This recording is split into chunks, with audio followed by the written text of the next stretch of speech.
الحمد لله وكفى وسلام على عباده الذين اصطفى أما بعد أعوذ بالله من الشيطان الرجيم بسم الله الرحمن الرحيم يا أيها الذين آمنوا اذكروا الله ذكرا كثيرا وسبحوه بكرة وأصيلا وقال الله تعالى في مقام آخر والذاكرين الله كثيرا والذاكرات أعد الله لهم مغفرة وأجرا عظيما وقال رسول الله صلى الله عليه وسلم لكل شيء سقالة وسقالة القلوب ذكر الله أو كما قال عليه الصلاة والسلام سبحان ربك رب العزة عما يصفون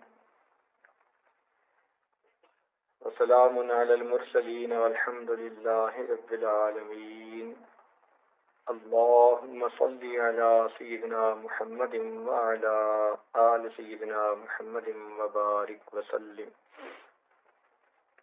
اللهم صل على سيدنا محمد وعلى آل سيدنا محمد وبارك وسلم اللهم صل على سيدنا محمد وعلى آل سيدنا محمد وبارك وسلم اللہ رب العزت کا ارشاد ہے یا ایھا الذین آمنوا اے ایمان والو اذکروا اللہ ذکرا کثیرا تم اللہ تعالیٰ کا ذکر کثرت کے ساتھ کرو. اللہ تعالیٰ کا ذکر کثرت کے ساتھ کیسے کریں؟ یہ چیز سیکھنے سے آتی ہے. دنیا کا ہر چھوٹا بڑا کام انسان سیکھتا ہے تو کرنا آتا ہے. ایک بچی گھر کے اندر کھانا پکانا سیکھتی ہے، پھر اچھا کھانا پکانے والی بن جاتی ہے. کپڑے سینا سیکھتی ہے، پھر وہ اس فن کو جان لیتی ہے. ہر چھوٹے چھوٹے کام کو سیکھنا پڑتا ہے. مشائخ نے فرمایا ہر آن کارے کے بے استاد باشد، یقین دانی کے بے بنیاد باشد. ہر وہ بندہ جو بے استاد ہوتا ہے جان لو کہ وہ بے بنیاد ہوتا ہے. جس طرح کوئی بچی بیمار ہو تو وہ اپنی من مرضی سے گولیاں استعمال نہیں کرتی، ٹیبلٹس استعمال نہیں کرتی، بلکہ کسی ڈاکٹر کی طرف رجوع کرتی ہے کہ جو اس کی بیماری کے بارے میں اس کو میڈیسن پرسکرائب کر سکے. اور جب وہ میڈیسن استعمال کرتی ہے تو تھوڑے دنوں میں اس کی بیماری دور ہو جاتی ہے. اسی طرح انسان کے اندر باطنی بیماریاں ہیں، حسد، کینہ، بغض، غضب، شہوت، بخل، حرص، یہ سب کی سب باطنی بیماریاں ہیں. ان کے علاج کے لیے بھی دواؤں کی ضرورت ہوتی ہے. نبی علیہ السلام نے ارشاد فرمایا ذکر اللہ شفاء القلوب، اللہ تعالیٰ کا ذکر دلوں کے لیے شفا ہے. اب کس ذکر کو کیسے کریں، اس کے لیے پرسکرپشن کی ضرورت ہے. ہر انسان کی طبیعت کے مطابق بیماری کی دوا مختلف ہوتی ہے. اسی طرح ہر انسان کی شخصیت کے مطابق اس کا ذکر مختلف ہوتا ہے. اگر کوئی خود ہی ذکر کرنا شروع کر دے تو کئی مرتبہ باطنی بیماریاں گھٹنے کی بجائے الٹا بڑھ جاتی ہیں. جیسے انسان اپنی بیماری کا خود علاج شروع کر دے تو اس کا مرنا آسان ہو جاتا ہے، ایسے جو انسان بنا سیکھے ذکر کر لے تو روحانی موت مرنا آسان ہوتا ہے. شیطان انسان کو بہکا دیتا ہے. ہم نے تو یہاں تک دیکھا کہ کوئی ڈاکٹر بیمار ہوتا ہے تو اپنی دوا خود استعمال نہیں کرتا، بلکہ دوسرے ڈاکٹر کو چیک اپ کروا کے پھر تھرڈ اوپینین لینے کے بعد اپنی دوائیاں استعمال کرتا ہے۔ ہم باطنی بیمار ہیں یا نہیں، اس کی ایک آسان سی علامت یہ ہے کہ اگر ہم لوگوں کے سامنے اور ہیں اور تنہائی میں اور ہیں، ظاہر میں اور ہیں، اندر خانے اور ہیں، اپنے گناہوں کو چھپاتے پھرتے ہیں، تو یہ دوغلا پن بیماری کی علامت ہے۔ ایک دوسری علامت، قرآن مجید نبی علیہ السلام کی ویڈیو تم پردہ کرو، فَيَطْمَعَ الَّذِي فِي قَلْبِهِ مَرَضٌ، ایسا نہ ہو کہ طمع کرے وہ بندہ جس کے دل میں مرض ہے۔ تو قرآن پاک کی آیت سے پتہ چلا کہ جب کسی غیر محرم کو دیکھ کے دل میں طمع پیدا ہو، لالچ پیدا ہو، گناہ کی طرف دھیان جائے، تو یہ انسان کے دل میں مرض ہونے کی دلیل ہوتی ہے۔ جب کوئی انسان دوغلی زندگی گزارے تو یہ دوغلا پن مرض ہے۔ اللہ تعالیٰ فرماتے ہیں فی قلوبہم مرض فزادہم اللہ مرضا، تو یہ باطنی بیماریاں ہیں، ان کا علاج کروانا پڑتا ہے۔ دنیا میں جسمانی ڈاکٹر کو طبیب کہتے ہیں اور روحانی بیماریوں کے ڈاکٹر کو مرشد اور پیر کہتے ہیں۔ اس کی کچھ نشانیاں ہیں، جیسے ڈاکٹر وہی ہوتا ہے کہ جس نے علم حاصل کیا ہو، ہاؤس جاب کی ہو، ڈاکٹروں کی زیر نگرانی رہ کر اس نے اس کام کو سیکھا ہو اور پھر اسے دوسروں کی بیماریوں کا علاج کرنے کی اجازت مل گئی ہو۔ اسی طرح شیخ بھی وہ ہوتا ہے کہ جس نے کسی اللہ والے کی صحبت میں رہ کر اپنی بیماریوں کا علاج کروایا ہو، جس کے پاس شریعت و سنت کا علم ہو، زندگی اس کے مطابق ہو، اور اس کو شیخ نے دوسروں کو اللہ اللہ سکھانے کی اجازت دی ہو، تو ایسے شخص کو شیخ کہتے ہیں۔ اگر کوئی آدمی خود ساختہ شیخ بن جائے تو یہ ایسا ہی ہے کہ جیسے کوئی آدمی ہاؤس جاب کیے بغیر ڈاکٹر بن جائے۔ ایسے شیخ سے یہ تعلق جو اختیار کیا جاتا ہے، اس کو بیعت کہتے ہیں۔ جیسے لوگوں کے فیملی ڈاکٹرز ہوتے ہیں، ہر بیماری میں اسی سے رجوع کرتے ہیں، اور یہی بہتر ہوتا ہے کہ ایک ہی ڈاکٹر سے رجوع کیا جائے، کیونکہ وہ بندے کی فزیکل ہسٹری سے واقف ہوتا ہے۔ اسی طرح شیخ کے ساتھ جو تعلق رکھا جاتا ہے وہ روحانی بیماریوں کے علاج کے لیے۔ جب آپ کسی ڈاکٹر کے پاس چیک اپ کے لیے جائیں تو وہ آپ کی رجسٹریشن کرتے ہیں، ایک فارم بھرواتے ہیں۔ اس فارم پہ آپ کی بریف ہسٹری بھی لکھتے ہیں، قواعد بھی لکھتے ہیں، اور پھر آپ کی ڈائگنوزز بھی اسی پر لکھتے ہیں۔ یہ رجسٹریشن ہو جاتی ہے پیشنٹ کی کسی ڈاکٹر کے پاس۔ اسی طرح شیخ کی خدمت میں بیٹھ کے چند کلمات توبہ کے پڑھ لینا، یہ حقیقت میں اس بندے کی رجسٹریشن ہو جاتی ہے اس شیخ کے پاس۔ یہ ایک باضابطہ طریقہ شریعت نے بنا دیا کہ جس طرح انسان اپنا روحانی تعلق اپنے شیخ کے ساتھ جوڑ سکتا ہے۔ یوں تو توبہ انسان گھر کے کونے میں بھی بیٹھ کر سکتا ہے، مگر اس توبہ کی قبولیت کے لیے اللہ تعالیٰ کی طرف سے گارنٹی نہیں ہے، وعدہ نہیں ہے۔ وہ چاہے تو قبول کرے اور چاہے قبول نہ کرے۔ لیکن ایک ایسا طریقہ ہے کہ جس طریقے میں اللہ تعالیٰ کی طرف سے گارنٹی ہے کہ اگر تم اس میرے محبوب کے سنت طریقے پر توبہ کرو گے تو میں یقیناً تمہاری توبہ قبول کر لوں گا۔ اس کی مثال یوں سمجھیے کہ دو آدمی آپس میں کوئی بات طے کرتے ہیں، سادہ کاغذ پہ لکھ لیتے ہیں اور کورٹ میں پھر بعد میں کسی موقع پہ جاتے ہیں تو کورٹ والے اس سادہ کاغذ کے رائٹ اپ کو کوئی ویلیو نہیں دیتے. وہ کہتے ہیں کہ ہمارے پاس تو اسٹامپ پیپر لائیے. یہ ایک خاص کاغذ ہوتا ہے چھپا ہوا، ٹکٹ اس پر لگتے ہیں. اس پر اگر کوئی آدمی کسی کو کوئی کمٹمنٹ لکھ کر دے دے تو پھر قانون اس کی حیثیت کو ایکسپٹ کرتا ہے. اسی طرح گھر میں توبہ کرنا سادہ کاغذ پر لکھنے کی مانند ہے، اور کسی شیخ کی موجودگی میں توبہ کرنا اسٹامپ پیپر پر توبہ کرنے کی مانند ہے. لہذا اللہ تعالیٰ کے ہاں ایسی توبہ جلدی قبول ہوتی ہے. نبی علیہ السلام نے صحابہ کرام سے کئی طرح کی بیعت لی. بیعت کہتے ہیں پوری شریعت پر عمل کرنے کے لیے یا شریعت کے کسی ایک جزو پر عمل کرنے کے لیے کسی کے پاس عہد کرنا، اس کو بیعت کہتے ہیں. جو صحابہ کرام نے مختلف طریقوں کی بیعت لی، ان میں سب سے پہلے بیعت اسلام تھی.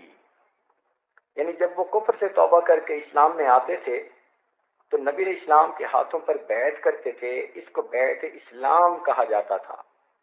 اس کی مثال جیسے بیعت عقبہ اولا اور عقبہ ثانی. نبی علیہ السلام نے ہجرت نہیں کی، مکہ مکرمہ میں ہے. مدینہ کے لوگ حج پہ آتے تھے اور مینا میں نبی علیہ السلام کے ہاتھوں پر اسلام قبول کرتے تھے. اسے بیعت اسلام کہا جاتا تھا. ایک بیعت جہاد ہوتی ہے کہ جب جہاد میں کوئی آدمی اللہ کے راستے میں جان قربان کرنے کا عہد کرنا چاہے تو وہ بیعت کرے. صحابہ کرام نے نبی علیہ السلام سے یہ بیعت بھی کی. اس کا تذکرہ قرآن پاک میں سورہ فتح میں ہے. اللہ تعالیٰ فرماتے ہیں لَقَدْ رَضِيَ اللَّهُ عَنِ الْمُؤْمِنِينَ إِذْ يُبَايِعُونَكَ تَحْتَ الشَّجَرَةِ. تحقیق اللہ تعالیٰ راضی ہو گیا ان ایمان والوں سے جنہوں نے درخت کے نیچے آپ سے بیعت کی. اس کو بیعت رضوان کہتے ہیں. صلح حدیبیہ کے موقع پر یہ بیعت ہوئی. صحابہ کرام کو اس پہ بڑا ناز تھا، بڑا دل میں خوشی تھی، اور اس وجہ سے وہ خوشی میں شعر پڑھا کرتے تھے نحن الذین بایعوا محمدا علی الجہاد ما بقینا ابدا.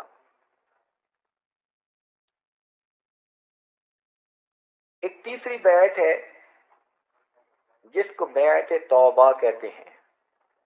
صحابہ کرام یہ بیعت بھی کرتے تھے نبی اسلام کے ہاتھوں پر.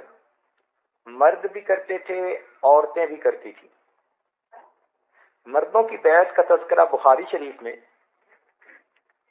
عبادہ ابن صامت اللہ عنہ ایک صحابی ہیں. بخاری شریف کے الفاظ ہیں وَقَانَ شَهِدَ بَدْرًا. بدر کے دن بھی یہ حاضر تھے، یعنی بدری صحابی ہیں. اتنے جلیل القدر نقباء میں سے ہیں. ہجرت سے پہلے انہوں نے نبی اسلام کے ہاتھوں پر مینا میں اسلام قبول کیا ہوا تھا. اور جب قرآن مجید کو جمع کرنے کی کمیٹی بنی زید بن ثابت لانو کی امارت میں، تو یہ اس کمیٹی کے بھی رکن تھے. اتنے جلیل القدر صحابی. وہ کہتے ہیں کہ ہم بہت سارے صحابہ نبی اسلام کی خدمت میں حاضر تھے کہ اللہ کے محبوب نے اپنا ہاتھ پھیلایا اور ہمیں فرمایا تم میری بیعت کیوں نہیں کرتے؟ ہم نے عرض کیا اللہ کے نبی کس بات پر بیعت کریں؟ فرمایا تم شرک نہیں کرو گے، فلاں گناہ نہیں کرو گے، فلاں گناہ نہیں کرو گے. کچھ گناہ گنوا دیے. ہم نے کہا ہم حاضر ہیں. چنانچہ سب لوگوں نے ان گناہوں سے بچنے کے لیے نبی اسلام کے ہاتھوں پر بیعت کی. اس کو بیعت توبہ کہتے ہیں.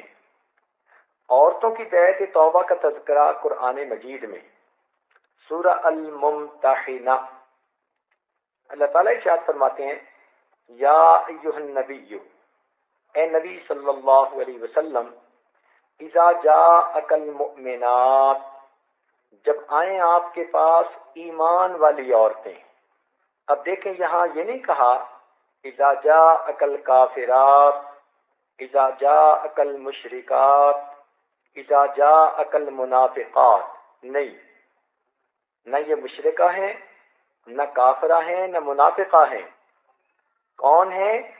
اذا جاءک المؤمنات، یہ مومنات ہیں، صحابیات ہیں، بیعت اسلام کر کے دین اسلام میں داخل ہو چکی ہیں۔ وہ کس لیے آئی ہیں؟ یبایعنک، آپ کی بیعت کرنے کے لیے۔ اب قرآن مجید کا یہ لفظ بتا رہا ہے کہ اسلام لانے کے بعد بھی کوئی بیعت ہوتی ہے جو کی جاتی ہے۔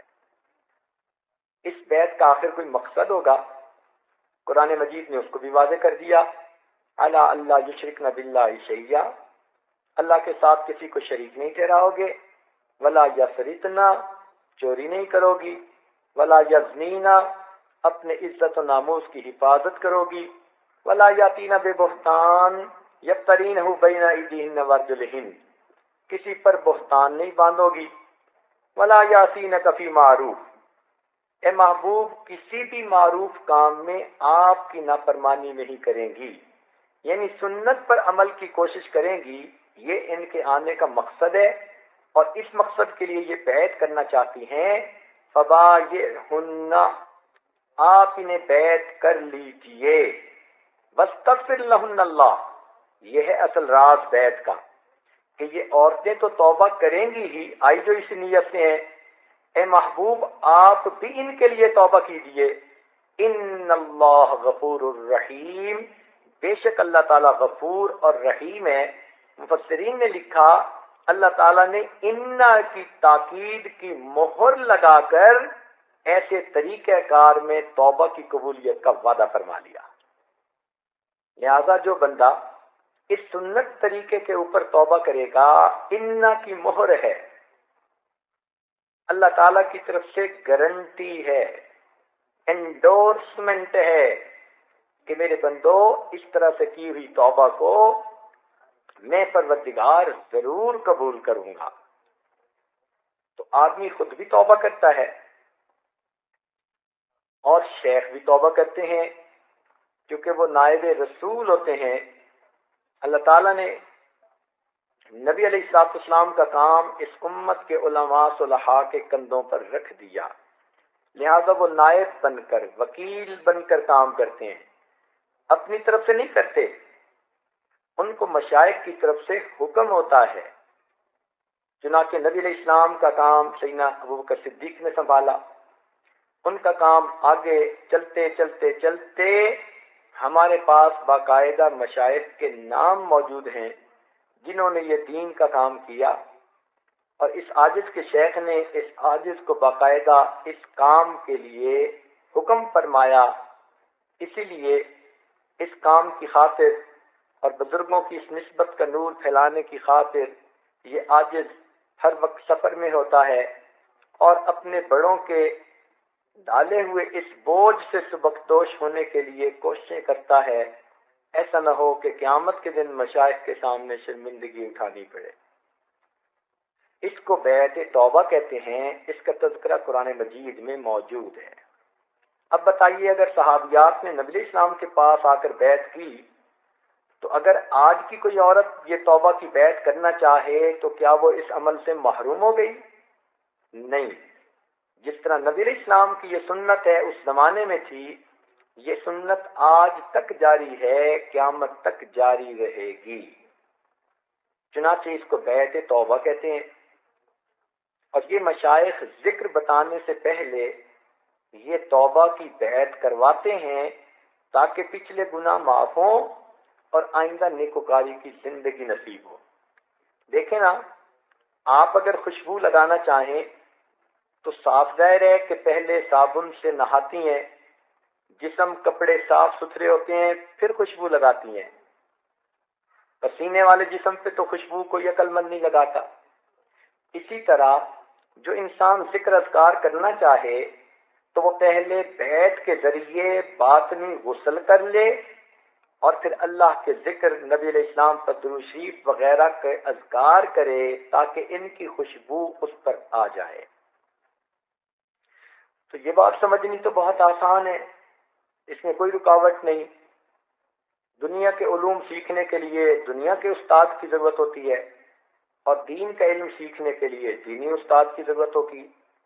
فرق اتنا ہے کہ مرد تو اپنے شیخ کی صحبت خدمت میں بیٹھ کر سامنے سیکھتے ہیں اور عورتیں پردے میں رہ کر مردوں کے واسطے سے سیکھتی ہیں. واعظ و نصیحت کی محفل میں آ سکتی ہیں، شیخ کے بتائے ہوئے معمولات کو کر سکتی ہیں. اتنا کرنے سے اللہ تعالیٰ ان کے دلوں کو بھی صاف فرما دیتا ہے. اللہ تعالیٰ نے ولایت کا میدان مردوں کے لیے بھی کھلا رکھا، عورتوں کے لیے بھی کھلا رکھا. اس لیے اس امت میں کتنی عورتیں ایسی گزری جو بڑی ولیہ بنی. رابعہ بصریہ اللہ کی نیک بندی اتنی بڑی عارفہ تھیں کہ حسن بصری رحمۃ اللہ علیہ درس قرآن دینے کے لیے ان کا انتظار کرتے تھے. لوگ پوچھتے حضرت درس شروع کریں، دیر ہو رہی ہے، اگر وہ بوڑھی عورت نہ بھی آئی تو کیا ہوا؟ حسن بصری رحمۃ اللہ علیہ فرماتے کہ جو غذا میں نے ہاتھیوں کے لیے تیار کی وہ تم چونٹیوں کو میں کیسے کھلا دوں. اتنا ان کی معرفت تھی اللہ تعالیٰ کے بارے میں. اور اس امت میں کتنی نیک بیویاں ایسی گزری ہیں کہ جنہوں نے اللہ تعالیٰ کی معرفت کے نور سے اپنے سینوں کو بھر لیا. تو یہ اس کو بیعت کہتے ہیں اور الحمدللہ اس کی برکات ہوتی ہیں. کیونکہ اس موضوع پر کھل کے بات کرنے کی کبھی فرصت نہ ملی، موقع نہ ملا، آج پہلی مرتبہ اس پر بات کر رہے ہیں تو کچھ تھوڑی سی کارگزاری بھی آپ کے سامنے کہہ دیں تاکہ آپ کو تعارف ہو جائے کہ اس راستے پر کیسے بندے کی زندگیاں بدلتی ہیں. یہ آج ایک مرتبہ کسی ایئرپورٹ پر بیٹھا تھا، کافروں کا ملک تھا. ایک نوجوان دیکھنے میں بہت خوبصورت پرسنالٹی اپنے ہاتھ میں شراب کی بوتل لیے پیتا ہوا جا رہا تھا. جب قریب سے گزرا اور اس نے اس عاجز کی طرف دیکھا تو 5-10 قدم آگے جانے کے بعد پھر واپس آیا اور ہیلو ہائے کرنے کے بعد مجھے کہتا ہے I want to be like you. میں نے اس کی طرف دیکھا کہ منہ سے شراب کی بو آ رہی ہے، ہاتھ میں اس نے شراب کی بوتل پکڑی ہوئی ہے. یہ عاجز سمجھا کہ شاید یہ اس وقت اپنے ہوش میں نہیں، پرواز کر رہا ہے، اور اس کو فقیر کا یہ لباس اچھا لگا تو پوچھا کہ آپ کو یہ پگڑی، امامہ اور جبہ وغیرہ اچھا لگا؟ کہنے لگا no, I want to be like you, I see some light on your face. میں تمہارے جیسا بننا چاہتا ہوں اس لیے کہ تمہارے چہرے پہ مجھے کچھ روشنی محسوس ہو رہی ہے. دل میں فوراً خیال آیا کہ اے اللہ، ہو سکتا ہے اس کے لیے ہدایت کا وقت ہو. تو اس عاجز نے کہا کہ you can be even better than me, آپ تو مجھ سے بھی بہتر ہو سکتے ہیں. وہ کہنے لگا okay I am just coming.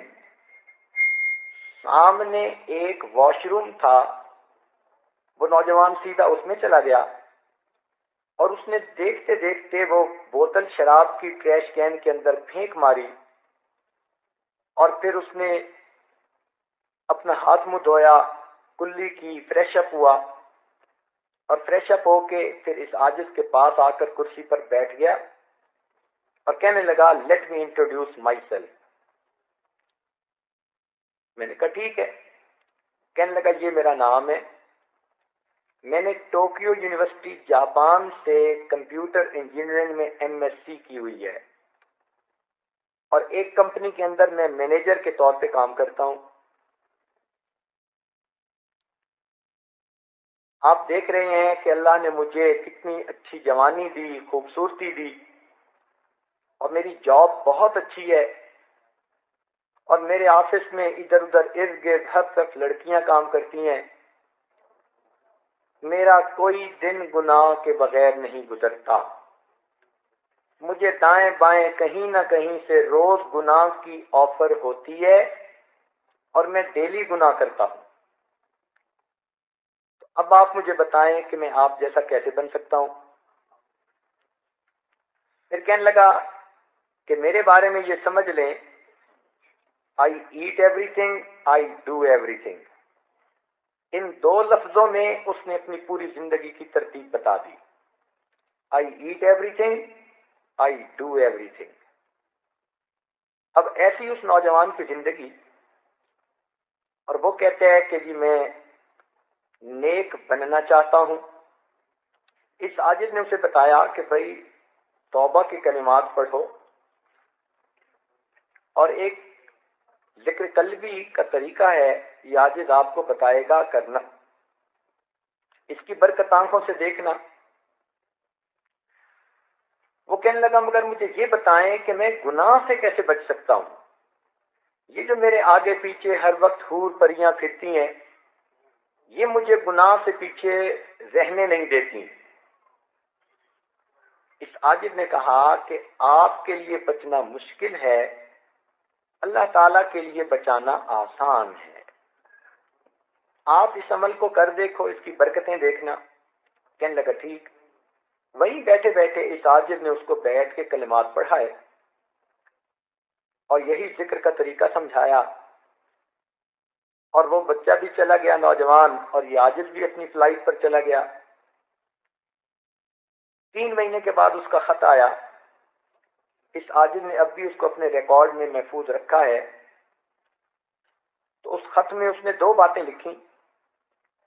پہلی بات تو اس نے یہ لکھی کہ میں 5 وقت کی نماز تو پڑھتا ہی ہوں، کبھی کبھی مجھے تہجد کی بھی نماز نصیب ہو جاتی ہے. یہ اس نے پہلا پوائنٹ لکھا کہ میں 5 وقت کی نماز تو پڑھتا ہی ہوں، کبھی کبھی مجھے تہجد کی بھی توفیق نصیب ہو جاتی ہے. اور دوسرا پوائنٹ اس نے لکھا، میں اس بات پہ حیران ہوں کہ گناہوں کے سمندر میں رہتے ہوئے میں گناہوں سے کیسے بچا ہوا ہوں. اس عاجز نے پھر اس کا جواب تفصیلی لکھا اور اس کو سمجھایا کہ ہمارے بزرگ فرماتے تھے ہمارے بڑوں کی دعائیں ہمارے گرد پہرا دیا کرتی ہیں. ہمارے بڑوں کی دعائیں ہمارے گرد پہرا دیا کرتی ہیں. دور بیٹھا کوئی تو دعائیں دیتا ہے، دور بیٹھا کوئی تو دعائیں دیتا ہے، میں ڈوبتا ہوں سمندر اچھال دیتا ہے. اللہ تعالیٰ بندے کی گناہوں سے حفاظت فرما لیتے ہیں. ملتان شہر میں ایک دفعہ اس عاجز نے بیان کیا، جب بیعت کے لیے لوگ اکٹھے ہوئے تو اس عاجز نے دیکھا کہ ایک آدمی دوسرے کو کہہ رہا ہے کہ تم بھی بیعت ہو جاؤ، تم بھی بیعت ہو جاؤ. وہ کہتے ہیں ہو جاؤں گا ہو جاؤں گا. اس عاجز نے جب دیکھا تو اسے کہا کہ بھئی کیوں پش کر رہے ہو، یہ تو خوشی کی بات ہے، دل کے سودے ہیں. تو وہ آدمی پھر اس عاجز کے ساتھ ڈائریکٹ گفتگو کرنے لگا. کہنے لگا حضرت میں اس علاقے کا پولیس اسٹیشن کا انسپیکٹر ہوں، انچارج ہوں. یہ میرے بڑے بھائی ہیں، خود بھی بیعت ہونا چاہتے ہیں اور مجھے بھی کہتے ہیں بیعت کرنے کے لیے، مگر میں کیا بیعت کروں گا؟ آپ کو پتہ ہی ہے کہ پولیس والوں کی زندگی کیا ہوتی ہے. اس عاجز نے کہا کہ آپ کے لیے بھی نیکی کا راستہ کھلا ہے. وہ آگے سے انسپیکٹر آگے سے کہتے ہیں حضرت میری زندگی اتنی گندی ہے، جو گناہ آپ سوچ سکتے ہیں وہ گناہ میں نے کیا ہوا ہے. اب بتائیے کہ جو بندہ اپنی زبانی کہہ رہا ہے کہ جو گناہ آپ سوچ سکتے ہیں وہ گناہ میں نے کیا ہوا ہے. اس عاجز نے کہا کہ اس کے باوجود آپ کے لیے بھی نیکی کا راستہ کھلا ہے. وہ کہنے لگا اچھا حضرت پھر مجھے بھی بیعت کر لو. وہ انسپیکٹر پولیس کا بیعت ہو گیا. یہ عاجز پھر اگلی جگہ چلا گیا. کوئی 4 مہینے کے بعد دوبارہ پھر اسی جگہ گلگشت کالونی میں جانے کا موقع ملا. عصر کی نماز پڑھی تو جیسے ہی جانے کے لیے اٹھے کوئی آدمی آیا اور اس نے پیچھے سے آگ کے بندے کو ہگ کیا. اب یہ عاجز بڑا حیران کہ یہاں کوئی میرا بچپن کا کلاس فیلو تو ہے نہیں کہ جو اس قسم کی بے تکلفی کی حرکت کرے. یہ کون آدمی ہے؟ جس نے آ کے مجھے پیچھے سے ہگ کر کے جکڑ لیا. تھوڑی دیر تو صبر کیا، جب چھوڑا تو اس کا چہرہ دیکھا تو کوئی چھوٹی چھوٹی اس کے چہرے پر داڑھی. تو فوراً ذہن میں خیال آیا کہ یہ تو وہی پولیس انسپیکٹر ہے. اس ساجد نے کہا، تھانے دار صاحب کیا حال ہے؟ تو جب یہ کہا تو اس نے فوراً آگے سے جواب دیا، حضرت تھانے دار تو اس دن مر گیا تھا، اب آپ کا غلام زندہ ہے. پھر مسجد کے نمازیوں کے سامنے اس نے کہا، on duty S H O. کہنے لگا، حضرت میں اب نے چہرے پر سنت بھی سجا لی ہے، نیک بن گیا ہوں. میں تہجد کی نماز روزانہ گھر میں پڑھتا ہوں اور فجر کی اذان روزانہ اس مسجد میں آ کر میں خود دیا کرتا ہوں. ایسی برکت کہ علاقے کا on duty S H O گھر میں تہجد پڑھتا ہے اور محلے کی مسجد میں آ کے فجر کی اذان دیتا ہے. یوں اللہ تعالیٰ زندگیوں کو بدل دیتے ہیں. اس بیت اور نسبت کی اللہ کے ہاں بڑی برکت ہے. اللہ تعالیٰ بندے کو ظاہری مصیبتوں سے بھی بچاتے ہیں اور اللہ تعالیٰ اخلاقی مصیبتوں سے بھی بچاتے ہیں. چنانچہ ایک نوجوان فیکٹری میں مینیجر تھا، اس عاجز کا کلیگ تھا کسی زمانے میں. ایک دفعہ وہ مہمان خانے میں آیا، ہتھ کڑی لگی ہوئی، 2 پولیس والے ساتھ ہیں. یہ عاجز دیکھ کے بڑا حیران ہوا. اس نے ایم ایس سی کیمسٹری کی ہوئی تھی، ایم بی اے کیا ہوا تھا، بڑا لرنڈ بچہ تھا اور ایک مینیجر کے طور پہ کسی فیکٹری میں کام کر رہا تھا.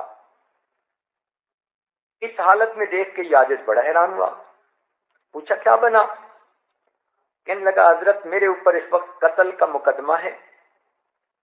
میں جیل سے سپرنٹینڈنٹ پولیس سے اسپیشل اجازت لے کر آپ سے دعا کروانے کے لیے آیا ہوں اور یہ پولیس والے میرے ساتھ ہیں. پوچھا، بنا کیا؟ اس نے عجیب ہی سٹوری سنائی. کہنے لگا، بڑے بھائی کی شادی ہوئی اپنی فرسٹ کزن کے ساتھ. 4-6 مہینے بڑے اچھے گزرے. ایک دن معمولی بات پہ کوئی دونوں میں بحث تکرار ہو گئی تو میری بھابھی روٹھ کر اپنے میکے چلی گئی. ہمارے گاؤں سے ان کے گاؤں کا فاصلہ کوئی 1 میل کا، آمنے سامنے گاؤں ہے. میں جب شام ڈیوٹی سے واپس گھر گیا، پتہ چلا کہ بھابھی روٹھ کے چلی گئی. میں نے بڑے بھائی کو سمجھایا کہ نہیں، وی آر سیم بلڈ، ہمیں جانا چاہیے اور بھابھی کو منا کے لانا چاہیے. یہ نوجوان اپنے پورے خاندان میں سب سے زیادہ ریسپیکٹڈ فگر تھی اور سب سے زیادہ ایجوکیٹڈ فگر تھی، تعلیم یافتہ، اور پورے فیملی کا سب سے زیادہ باعزت شخص تھا. پورا شہر اس کی عزت کرتا تھا. اتنے اچھے اخلاق والا، اتنا پیارا نوجوان. کہنے لگا، میں نے اپنے بھائی کو گاڑی میں بٹھایا. میں نے کہا چلو بھابھی کو لے کے آتا ہوں. ان کے گھر گئے، بڑے اچھے طریقے سے ملے. انہوں نے چائے بنائی، بسکٹ دیے، کھائے پیے. میں نے بھابھی سے کہا کہ بھابھی، ہمارا تعلق ایک نہیں کئی طرح کا ہے، چھوٹی باتوں پہ نہیں روٹھا کرتے، چلیں آپ گھر چلیں. بھابھی بھی تیار ہو گئی. اس نے بھی اپنی سامان سمیٹ لیا. سامان گاڑی میں ہم نے رکھ لیا. جب بیٹھنے لگے، بھابھی نے کوئی بات کر دی جس لفظ کو سن کر میرا بھائی پھر بھڑک اٹھا. اس نے بھی کوئی سخت لفظ کہہ دیا تو بھابھی آگے سے بول پڑی، بھائی بول پڑا. دونوں نے ایک دوسرے سے پھر بحث تکرار شروع کر دی. تو بھابھی کا چھوٹا بھائی آ گیا. کون ہوتے ہو میری بہن کو تم اس طرح کہنے والے؟ اب عورت کی جو لڑائی تھی وہ مردوں میں آ گئی. دونوں میں ہاتھا پائی شروع ہو گئی. جب دونوں میں ہاتھا پائی ہونے لگی تو اس کا ایک بھائی بھاگا اور اپنے کمرے کے اندر سے گن نکال کے لایا کہ تو کون ہوتا ہے میرے بھائی پہ ہاتھ اٹھانے والا. اب جب وہ قریب آیا تو میرے بھائی نے اپنی جان بچانے کے لیے اس کے گن کے رخ کو جو موڑا تو وہ اسی کی طرف ہو گیا جس کے ہاتھ میں گن تھی اور ٹریگر دب گیا. جھگڑے کے اندر وہ جو بندوق چلی تو جو لانے والا بندہ تھا وہ خود موقع کے اوپر اسی وقت ڈھیر ہو گیا، مر گیا۔ ہم تو اس ذہن میں سوچ بھی نہیں سکتے تھے کہ یہ واقعہ پیش آئے گا۔ میں نے انہیں کہا کہ اس کو اٹھائیں، ہاسپٹل لے جاتے ہیں، مگر وہ تو اسی وقت ہی ٹھنڈا ہو گیا۔ اس کے بھائیوں نے مجھے پکڑ لیا اور میری بابی کہنے لگی کہ ہاں اس پہ مقدمہ بنوائیں گے اور ہم اپنے بھائی کے بدلے میں اس کو پھانسی لگوائیں گے۔ تو میرا بھائی تو بھاگ گیا۔ اب وہ بابی ایسی چلاک کہ اپنے خامند کو بچا رہی ہے اور مجھے کہنے لگی کہ اس کو پھانسی چڑھوائیں گے، یہ ان کے خاندان کا سب سے زیادہ ریسپیکٹڈ بندہ ہے۔ پولیس آ گئی، میں مجرم کے طور پہ موقع پہ پکڑا گیا، ڈیڈ باڈی بھی مل گئی، گن بھی مل گئی، گواہ بھی مل گئے، جو کچھ کسی بندے کے قتل کا پروف ہو سکتا ہے وہ سب کا سب 100% موجود تھا۔ مجھے جیل پہنچا دیا گیا، ہتھکڑیاں بیڑیاں لگا دی گئیں۔ میرے وکیل نے کہا کہ پولیس نے مقدمہ ایسا زبردست درج کیا ہے کہ آپ کے بچنے کی 100 میں سے ایک حصہ بھی امید نہیں ہے۔ دیوار پہ لکھا مجھے نظر آ رہا ہے کہ تمہیں پھانسی دے دی جائے گی۔ میں دعائیں کرتا رہا، آپ کا خیال آیا تو میں نے آپ کے بارے میں پتہ کروایا، تو پتہ چلا کہ بیرون ملک گئے ہوئے تھے۔ کل پتہ چلا کہ آپ واپس آئے ہیں، تو میں نے پھر پولیس جو جیل کا سپرنٹینڈنٹ تھا اس سے بہت بڑی کوئی سفارش کروا کے اجازت لی کہ میں آپ سے دعاؤں کروانے کے لیے آنا چاہتا ہوں، چونکہ وہ بھی آپ کو جانتا تھا۔ اس نے پولیس والوں کو ساتھ بھیج دیا کہ جاؤ پیر صاحب سے دعا کروا کے آؤ۔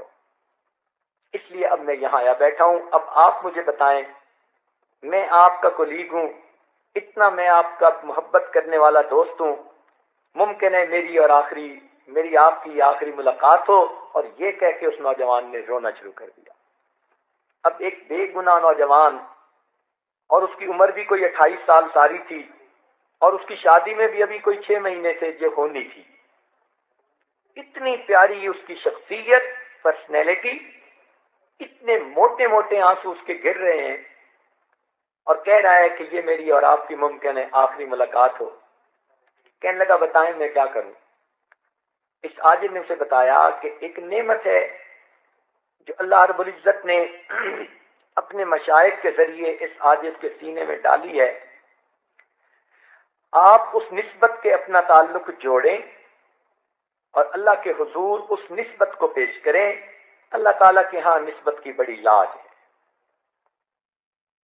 اس نے کہا جو کہیں گے میں کرنے کو تیار۔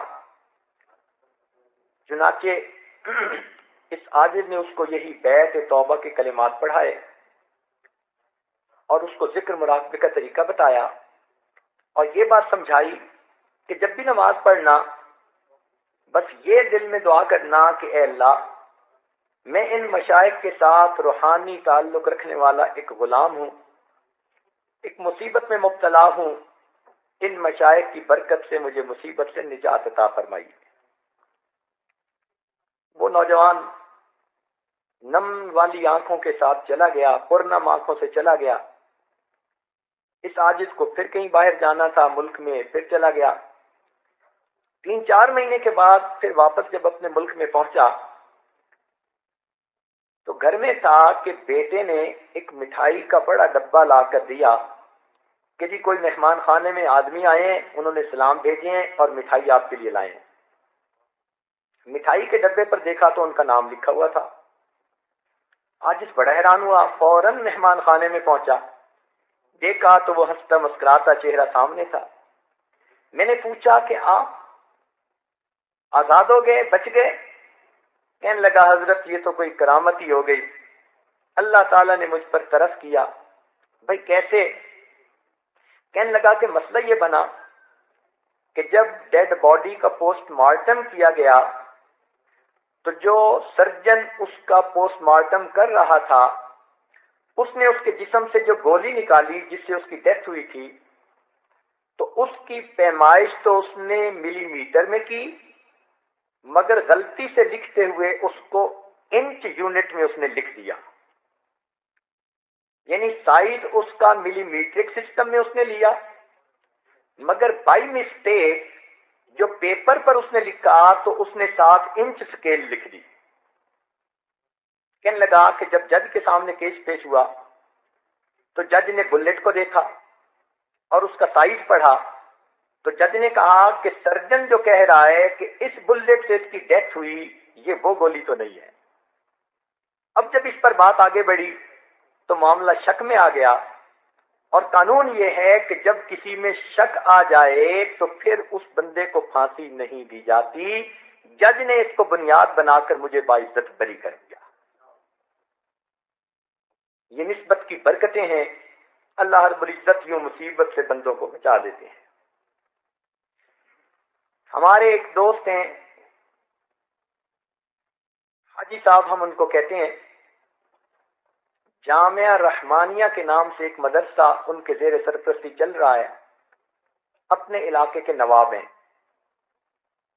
یہ عاجز بخاری شریف کی ابتدا کے لیے، افتتاح کے لیے یا آخری درس کے لیے وہاں حاضری دیتا رہتا ہے۔ ایک مرتبہ کہنے لگے کہ حضرت میرا ایک کزن ہے، بڑا لینڈ لارڈ ہے، اور اس پورے علاقے کا MNA ہے، ممبر نیشنل اسمبلی، اور وہ 35 سال سے ممبر نیشنل اسمبلی مستقل بن رہا ہے۔ علاقے کے اندر اتنا اس کا ہولڈ ہے کہ وہ اگر کسی کھمبے کو بھی اپنی طرف سے کھڑا کر دے تو لوگ اس کو بھی ووٹ دے کے MNA بنا دیں گے، پارٹی یہ ہو یا پارٹی وہ ہو۔ وہ اکیلا کھڑا ہوتا ہے آزاد، اور ہر دفعہ MNA بن جاتا ہے، اس کے مقابلے پہ کوئی کھڑا بھی نہیں ہوتا۔ عوام اتنا اس کے ساتھ اٹیچڈ ہیں۔ بنیادی وجہ کہ وہ اربوں پتی انسان ہے۔ یہ پورا شہر جو آباد ہوا، یہ ان کی زمین ملکیت تھی، انہوں نے بیچی، لوگوں نے خریدی۔ اب پورے شہر کی زمین جس نے بیچی ہو تو اس کے ایسٹس کتنے ہوں گے؟ کہنے لگا کہ مگر ذاتی طور پر وہ بڑا بگڑا ہوا ہے۔ جوانی میں اس کے والد نے اس کو UK تعلیم کے لیے بھیج دیا، اور وہاں جا کے وہ بالکل ویسٹرنائزڈ ہو گیا، اور جب وہ یہاں واپس آیا تو وہاں کے ماحول کو وہ یہاں خود لے کے آیا۔ دین سے اس کو کوئی مس نہیں، گھر میں اس نے پینے پلانے کا سسٹم ابھی بھی رکھا ہوا ہے، اس کے پاس دن رات کے مہمان اب بھی آتے رہتے ہیں۔ اس کی ذاتی زندگی اتنی گندی ہے کہ سوچ بھی نہیں سکتے، لیکن چونکہ مالدار ہے، لوگوں کے کام کرواتا ہے، لوگ کہتے ہیں جی اس کی ذاتی زندگی کا وہ جانے، ہمارے بیٹے کی نوکری لگوا دی، ہماری مصیبت دور کر دی، ہمارا کیس ختم کروا دیا۔ چونکہ وہ پبلک کے کام کرواتا ہے تو پبلک ووٹ اسی کو دیتی ہے۔ میرا جی چاہتا ہے کہ وہ لکھا پڑا ہے، اس وقت اس کی عمر کوئی 65 سال کے قریب ہو چکی، تو اگر آپ اس کے ساتھ ملاقات کر لیں تو ہو سکتا ہے اس کی زندگی بدل جائے۔ اس عاجز نے کہا کہ ابھی تو فرصت نہیں، واپس جانا ہے۔ اتنا ہے کہ جب جاؤ تو اس کو اس عاجز کا سلام پہنچا دینا۔ جب اگلے سال پھر بخاری شریف کی تقریب کے لیے گئے تو حاجی صاحب بڑے خوش، حضرت میں نے پچھلے سال آپ کے سلام دیے تھے۔ اور MNA صاحب تھوڑی دیر سوچتے رہے، پھر کہنے لگے یار آپ کے پیر صاحب آئیں تو میری بھی ملاقات کروانا۔ تو حضرت آج تو آپ کی میں نے ضرور ملاقات کروانی ہے۔ اس عاجز نے کہا کہ ان کے پاس جائیں اور جا کر کہیں کہ اگر میں آپ کو ملنے کے لیے آؤں تو بئس الفقیر علی باب الامیر، برا فقیر وہ ہوتا ہے جو کسی امیر کے دروازے پہ چل کے جائے، اور اگر آپ ملنے کے لیے آئیں گے تو نعم الامیر علی باب الفقیر، آپ نعم الامیر بنیں گے، فقیر کے پاس چل کے آئیں گے۔ اب آپ بتائیں کہ کیا کرنا بہتر ہے؟ جب حاجی صاحب نے جا کے اس کو کہا، اس نے کہا اچھا میری پجاروں نکالیں۔ وہ تو وہی مدرسے میں ہی آ گیا۔ مدرسے کے طلباء نے دیکھا کہ MNA صاحب آ گئے، وہ بڑے حیران کہ اس کا تو دین سے کوئی تعلق ہی نہیں نظر آتا تھا۔ نہ جمعہ میں، نہ مسجد میں، نہ عید میں، یہ تو بندہ ہی اور طرح کا تھا۔ خیر وہ مدرسہ میں آیا، اس عاجز کے پاس کمرے میں بیٹھا، اس عاجز نے اس کے سامنے تھوڑی دیر توبہ استغفار کے عنوان پر بات کی، سنتا رہا، پھر کہتے ہیں حضرت توبہ تو وہ کرے جس کی کچھ نیکیاں ہوں اور کچھ گناہ ہوں، اور جس کے پاس ہو ہی گناہ، نیکی ہو ہی نہیں، وہ کیا کرے؟ اس عاجز نے سمجھایا کہ نہیں، آپ کے پاس بھی نیکیاں ہیں، گناہ بھی ہیں۔ کہنے لگا میں تو کوئی نیکی کا کام نہیں کرتا۔ میں نے کہا دیکھو، نیکی صرف مصلے کے ساتھ وابستہ نہیں ہوتی، نیکی کا پھیلاؤ بہت زیادہ ہے۔ آپ کے پاس بیوائیں آتی ہیں، آپ ان کو سپورٹ کرتے ہیں؟ کہنے لگا جی ہاں کرتا ہوں۔ یتیم بچیوں کی شادیاں کرواتے ہیں؟ جی میں کرتا ہوں۔ دکھ اور مصیبت زدوں کی مصیبت دور کرنے میں ان کی ہیلپ کرتے ہیں؟ جی میں کرتا ہوں، یہ کام تو میں بہت کرتا ہوں۔ میں نے کہا یہ سب نیکی کے کام ہیں، اللہ تعالیٰ نے آپ کو نیکی کے کام کی بھی توفیق دی ہے، بس مسلح کے ساتھ آپ کو لگاؤ نہیں۔ آپ کی زندگی کی ترتیب ذرا اس وقت تک کافروں والی ہے، جو کافر ملکوں میں ہے، مگر چونکہ آپ کلمے پر ابھی قائم ہیں اس لیے ایمان سلامت ہے۔ آپ خدا کو مانتے ہیں، پیغمبر اسلام کو مانتے ہیں، قرآن کو مانتے ہیں، ملائکہ کو مانتے ہیں۔ کہنے لگا جی ہاں میرا ایمان تو پکا ہے۔ میں نے کہا باقی پھر سب غلطیاں معاف ہونے کے قابل۔ کہنے لگا جی اچھا پھر مجھے بتائیں میں کیا کروں۔ اس عاجز نے اس کو یہی بیت کے کلمات پڑھائے اور اس کے قلب پر انگلی رکھ کر اللہ اللہ کی ضرب لگائی اور اس کو کہا کہ بس آپ یہ ذکر مراقبہ کرنا شروع کر دیں۔ یہ عاجز واپس آ گیا۔ اب ہوا کیا کہ یہ واپس گھر گئے تو ایک رات میں اللہ تعالیٰ نے ان کے دل کی حالت کو بدل دیا۔ اگلے دن یہ اٹھے اور اپنی بیوی کو کہنے لگے کہ گھر میں جتنی شراب کی بوتلیں پڑی ہیں سب توڑ دو اور شراب گٹر کے اندر بہا دو۔ بیوی حیران کہ یہ کیسا نصیب والا دن چڑھا کہ میرا میاں آج شراب سے توبہ کر رہا ہے۔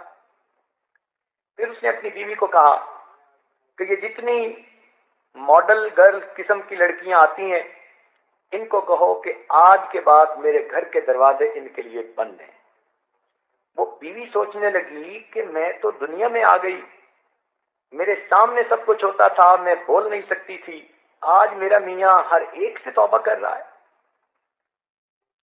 چنانچہ اس نے وہ جو 8-10 ماڈل قسم کی تھیں ان میں سے ہر ایک کو 10-10 لاکھ روپے دے کر ان کو کہا کہ جاؤ اپنا گھر خریدو، اپنا گھر بساؤ، آج کے بعد اس گھر میں تم نے نہیں آنا۔ ان سے بھی اس نے جان چھڑوا لی۔ اب تیسرے دن بیوی کے ساتھ بیٹھا ٹی وی پہ خبریں دیکھ رہا تھا تو ٹی وی پہ خبر لگی کہ حج پروازیں شروع ہو چکی ہیں اور حاجی لوگ جا رہے ہیں۔ اپنی بیوی سے کہتا ہے میری زندگی کے 65 سال گزر گئے، میں درجنوں مرتبہ یورپ امریکہ کا چکر لگا کے آیا مگر آج تک مجھے مکہ مدینہ دیکھنے کی توفیق نہیں ہوئی۔ میرا دل کرتا ہے میں بھی حج کروں۔ بیوی نے کہا کہ آپ تو ابھی جا سکتے ہیں، اس میں کیا رکاوٹ ہے؟ وہیں بیٹھے اس نے منسٹر آف ریلیجس افیئرز کو فون کیا کہ میں جانا چاہتا ہوں۔ اس نے کہا جناب آپ 35 سال سے MNA ہیں، آپ ابھی آئیں تو ہم آپ کو ایز اے اسپیشل کیس ابھی بھیج دیں گے۔ چنانچہ اس نے اپنا سامان بنایا اور نیکسٹ ڈے اپنے شہر سے اسلام آباد پہنچا۔ انہوں نے حاجیوں کے ایک گروپ کا اسے امیر بھی بنا دیا اور اس کو روانہ کر دیا۔ اللہ تعالیٰ کی شان دیکھیے، حج کے سفر میں اللہ نے اس کی زندگی بدل دی۔ لوگ کہتے تھے کہ اس نے وہاں حاجیوں کی اتنی خدمت کی کہ پتہ ہی نہیں چلتا تھا یہ کوئی نواب ہے یا کسی کا زر خرید غلام ہے۔ ایسے مٹ کے خدمت کی اس نے، کھانے لا رہا ہے، حالانکہ یہ ہارٹ پیشنٹ بھی تھا۔ بہرحال جب یہ مدینہ طیبہ جانے لگا تو اس کے دل میں یہ بات آئی کہ میں اللہ کے محبوب کے در پہ حاضر ہو رہا ہوں، میں اپنی شکل تو بنا لوں پہنچنے والی، چنانچہ اس نے چہرے کے اوپر داڑھی والی سنت سجانے کی نیت کر لی۔ اب یہ حج کے بعد واپس آیا، لوگ حیران، سر پہ ٹوپی، چہرے پہ ریش سجی ہے، 5 وقت کا نمازی بن گیا۔ اب شہر کے علماء کو پتہ چلا تو سب علماء نے مل کے مشورہ کیا کہ پہلے تو ہماری اس سے بنتی نہیں تھی، اب یہ نیک بن گیا، اب ہمارا حق بنتا ہے کہ ہم چل کے جائیں اور ان کو جا کر مبارکباد دیں۔ چنانچہ شہر کے 30-35 علماء ان کی ملاقات کے لیے گئے۔ یہ عصر کی نماز پڑھ کے فارغ ہوئے، اتنے میں باہر بیل ہوئی، نوکر سے کہا کہ دیکھو کون ہے؟ اس نے کہا جی علماء ملنے کے لیے آئے ہیں۔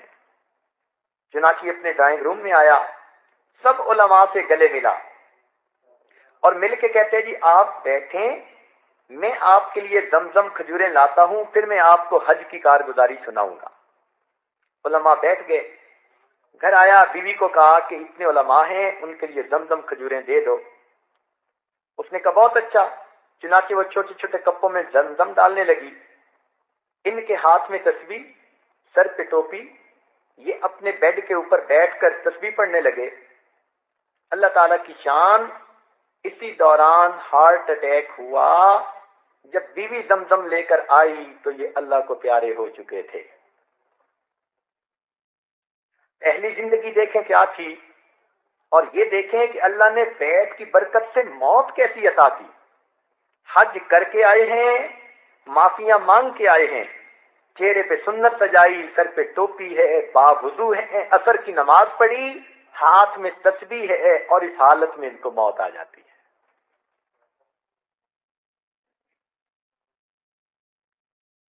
حضرت قاری محمد طیب رحمۃ اللہ علیہ کا واقعہ ایک کتابوں میں لکھا ہے کہ ایک عورت نے ان سے بیعت کی، اور اس کے بعد اس عورت کا ان سے کوئی رابطہ بھی نہ رہا۔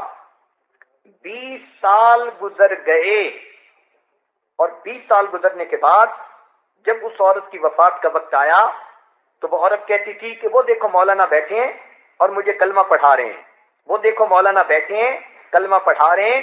2 مرتبہ اس نے کہا، اونچی آواز سے کلمہ پڑھا، اللہ کو پیاری ہو گئی۔ یہ بیت کی نسبت کی ایک برکت ہوتی ہے جو بندے کے ایمان کی حفاظت کا سبب بن جاتی ہے۔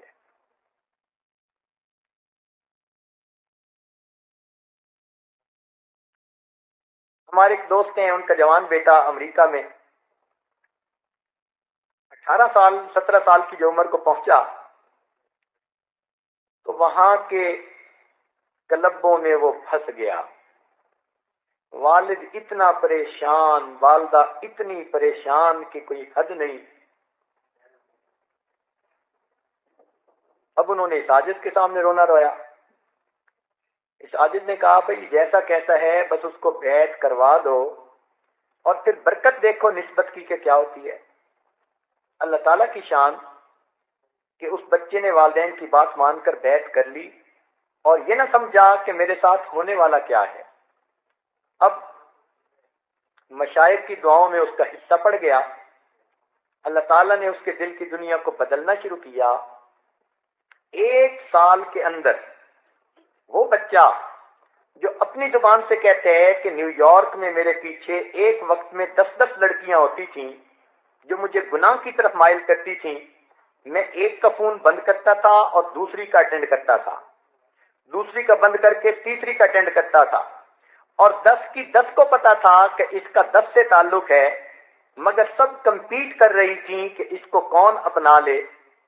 اس گناہ بری زندگی سے اللہ تعالیٰ نے اس بچے کو توبہ کی توفیق دی۔ اس وقت ایک دارالعلوم میں رابعہ کے اندر وہ پڑھ کر عالم بن رہا ہے۔ ایسی زندگیاں اللہ بدلتے ہیں۔ حالانکہ 18 سال کی عمر میں ایسی گندی عادتوں میں اور لڑکیوں کے ماحول میں، اور وہ بھی انگریز لڑکیاں، انسان کا نکل آنا، یہ تو اللہ تعالیٰ کی کوئی خاص رحمت ہوتی ہے۔ تو یہ بڑوں ہمارے مشائخ کی دعائیں ہیں ان لوگوں کے لیے۔ ہمارے سلسلے میں اوپر جو لوگ گزرے وہ اللہ کے بڑے مقبول بندے تھے، اور انہوں نے قیامت تک آنے والے سلسلے میں داخل ہونے والے سب لوگوں کے لیے دعائیں کی ہوئی ہیں۔ اللہ ان کی برکت سے ایمان کی حفاظت فرما لیتے ہیں۔ ہماری حضرت رحمت اللہ علیہ کا ایک واقعہ ہے، ریونین میں تشریف لے جاتے تھے، وہاں کے ایک عالم بیت تھے اور ان کے سب بیٹے اور بیٹیاں عالم، حافظ، قاری، عالمات، حافظات، قاریات تھیں۔ تین خانہ ہم آفتابت، اس گھر کا ہر فرد سورج چاند کی طرح چمکتا تھا۔ لیکن ایک ان کا بیٹا جس نے فرانسیسی زبان پڑھی اور یونیورسٹی میں پروفیسر لگ گیا، وہ لڑکا ایسے ماحول میں پھنسا کہ سرے سے دہریہ بن گیا۔ اب گھرانہ علماء کا اور ایک بیٹا ان میں سے دہریہ، بے عمل بے نماز نہیں، وہ سرے سے اللہ تعالیٰ کے وجود کا منکر تھا۔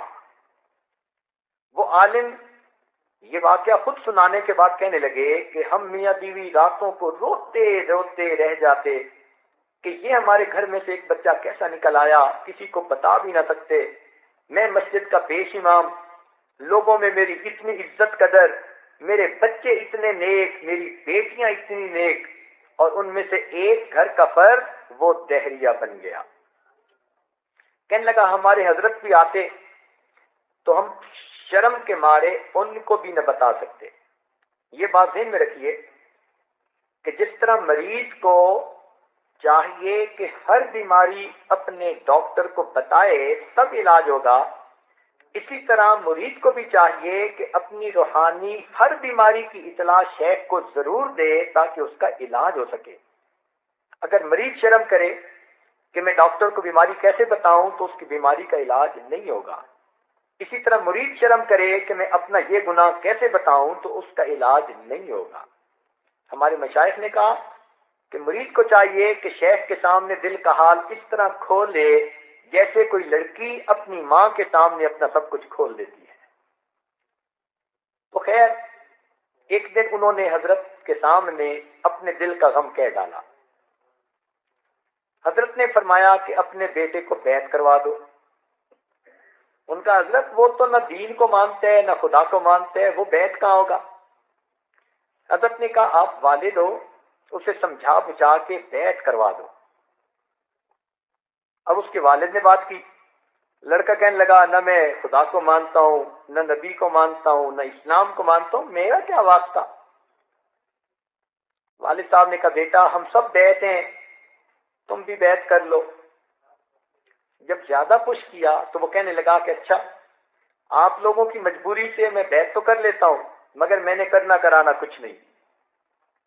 انہوں نے حضرت صاحب سے پوچھا، حضرت صاحب نے فرمایا کہ میں نے تو کرنے کے لیے کچھ کہا بھی نہیں، میں نے تو کچھ نہیں کہا کہ یہ کرنا وہ کرنا، کچھ نہ کرے، فقط بیٹھ کے کلمات پڑھے اور پھر اس کی برکت آپ دیکھیے۔ چنانچہ ماں باپ نے پھر اگلے دن سمجھایا، حتیٰ کہ اس بچے نے حضرت کے ہاتھوں میں ہاتھ دے کر توبہ کے کلمات پڑھ لیے۔ وہ نہ سمجھ سکا کہ کسی اللہ والے کے پڑھانے پر جو یہ کلمات پڑھے جاتے ہیں اس توبہ کو ایک نسبت ہوتی ہے بزرگوں کے ساتھ۔ اب کیا ہوا کہ وہ گھر میں تو پہلے بھی ہوتا تھا لیکن حضرت سے ملتا ہی نہیں تھا۔ اب بیعت کی برکت کے بعد اس کے دل میں حضرت کی عقیدت محبت پیدا ہونی شروع ہو گئی۔ چنانچہ کبھی وہ گھر سے کھانا لا کے حضرت کے سامنے دسترخوان بچھا دیتا، کبھی پانی لا کے دے دیتا، کبھی دروازہ کھول دیتا، کبھی محفل میں بیٹھ کے دو باتیں سن لیتا۔ اللہ تعالیٰ کی شان دیکھیے، 1 سال کے اندر اللہ تعالیٰ نے اس کی دل کی دنیا کو ایسے بدلا، اس نے باقاعدہ اسلام قبول کیا، نمازیں شروع کی، چہرے پہ سنت سجائی، اپنی وضاقتہ مسلمانوں والی بنائی، تہجد گزار بن گیا، اور اگلے 2 سالوں میں اس نے ذکر پر اتنی محنت کی کہ 2 سالوں کے بعد ہمارے حضرت نے اس کو اجازت خلافت عطا فرمائی۔ وہ پروفیسر یونیورسٹی کا، پھر اس نے دین کا کام کیا۔ اس وقت ہزاروں طلباء نوجوانوں کے لیے وہ شیخ اور مرشد بن کے کام کر رہا ہے۔ یہ نسبت کی برکت ہوتی ہے کہ دہریوں سے بھی اللہ تعالیٰ پھر دین کا کام لے لیا کرتے ہیں۔ اللہ تعالیٰ ایمان کی حفاظت فرماتے ہیں۔ چنانچہ ہمارے ایک دوست حافظ صاحب تھے، ایسی ایمان کی حفاظت، انہوں نے عصر کی نماز پڑھی اور اپنے بھائی کو کہتے ہیں اس عاجز کا نام لے کر کہ حضرت صاحب کو میرے سلام دے دینا اور تم گواہ رہنا میں کلمہ پڑھ رہا ہوں، اور یہ کہہ کے اس حافظ صاحب نے کلمہ پڑھا اور مسجد میں وہیں ان کی وفات ہو گئی۔ ایسی موت اللہ دیتے ہیں ایمان والی، یوں اللہ تعالیٰ ایمان کی حفاظت فرماتے ہیں۔ ہمارے ایک دادا پیر خواجہ فضل قریشی رحمۃ اللہ علیہ تھے، وہ فرماتے تھے کہ جس بندے نے اس عاجز سے بیٹھ کے کلمات پڑھے اور اس عاجز نے ان کے قلب پر انگلی رکھ کر اللہ اللہ کہی، اس کو ذکر کے بغیر موت نہیں آ سکتی۔ ایسی مقبول دعائیں ہیں ہمارے مشائخ کی کہ اس توبہ کی برکت سے اللہ تعالیٰ ایمان کی حفاظت فرما لیتے ہیں۔ چنانچہ ایک واقعہ آخری سنا کر بات مکمل کروں گا۔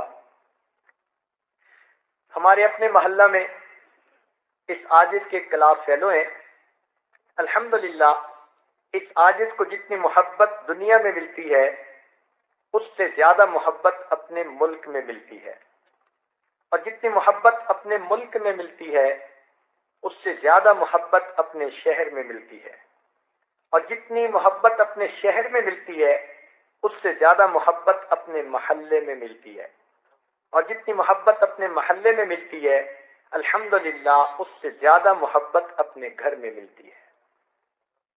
لوگ کہتے ہیں کہ گھر کا پیر ہلکا ہوتا ہے، الحمدللہ اس عاجز پر اللہ کا ایسا فضل، اللہ نے گھر میں بھی اس عاجز کو پیر بنا دیا۔